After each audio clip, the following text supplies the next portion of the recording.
Luc, chapitre 4.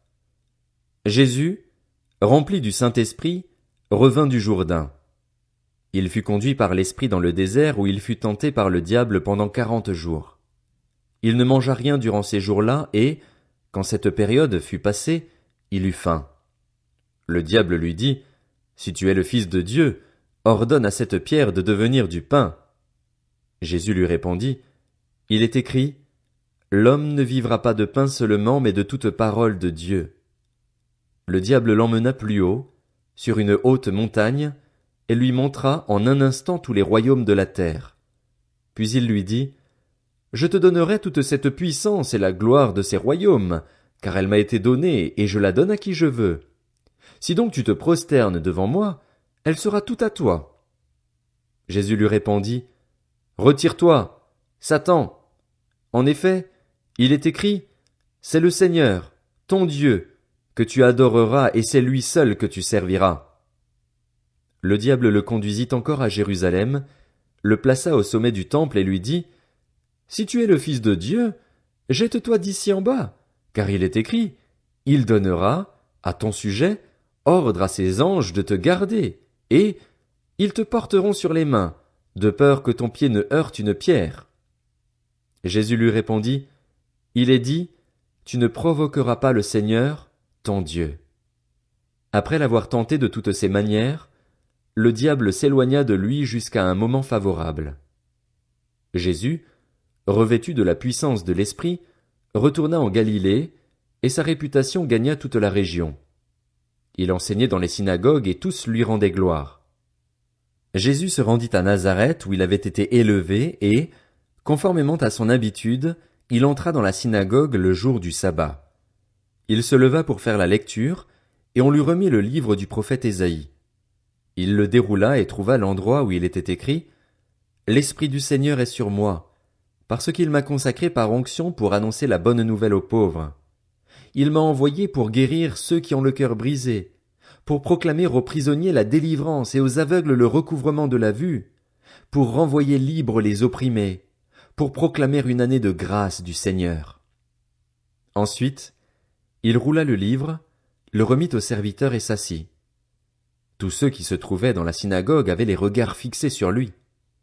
Alors il commença à leur dire, « Aujourd'hui cette parole de l'Écriture, que vous venez d'entendre, est accomplie. » Tous lui rendaient témoignage.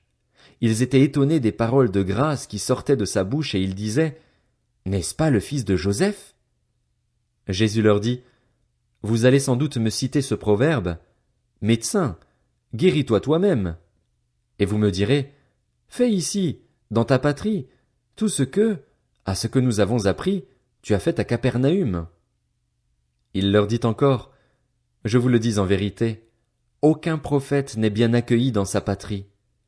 Je vous le déclare en toute vérité, il y avait de nombreuses veuves en Israël à l'époque d'Élie, lorsque le ciel a été fermé 3 ans et 6 mois et qu'il y a eu une grande famine dans tout le pays. Cependant, Élie n'a été envoyé vers aucune d'elles, mais seulement vers une veuve de Sarepta, dans le pays de Sidon. Il y avait aussi de nombreux lépreux en Israël à l'époque du prophète Élisée, et cependant aucun d'eux n'a été purifié, mais seulement Naaman le Syrien. Ils furent tous remplis de colère dans la synagogue, lorsqu'ils entendirent ces paroles. Ils se levèrent, le chassèrent de la ville et le menèrent jusqu'à un escarpement de la montagne sur laquelle leur ville était construite, afin de le précipiter dans le vide. Mais Jésus passa au milieu d'eux et s'en alla. Il descendit à Capernaüm, ville de la Galilée, et il les enseignait le jour du sabbat. On était frappé par son enseignement, car il parlait avec autorité. Dans la synagogue se trouvait un homme qui avait un esprit démoniaque impur. Il s'écria d'une voix forte, « Ah! Que nous veux-tu, Jésus de Nazareth? Es-tu venu pour nous perdre? Je sais qui tu es, le Saint de Dieu. » Jésus le menaça en disant, « Tais-toi et sors de cet homme. » Le démon jeta l'homme au milieu de l'assemblée et sortit de lui sans lui faire aucun mal.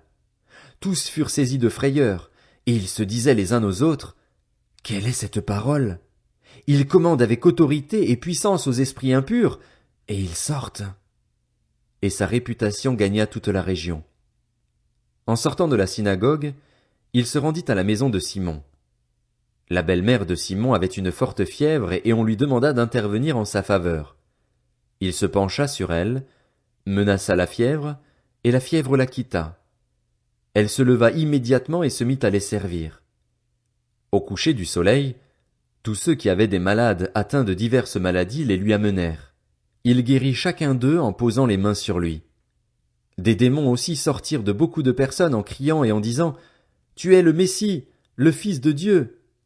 Mais il les reprenait sévèrement et ne leur permettait pas de parler, parce qu'ils savaient qu'il était le Messie. Quand il fit jour, il sortit et se retira dans un endroit désert. Une foule de gens se mirent à sa recherche et arrivèrent jusqu'à lui.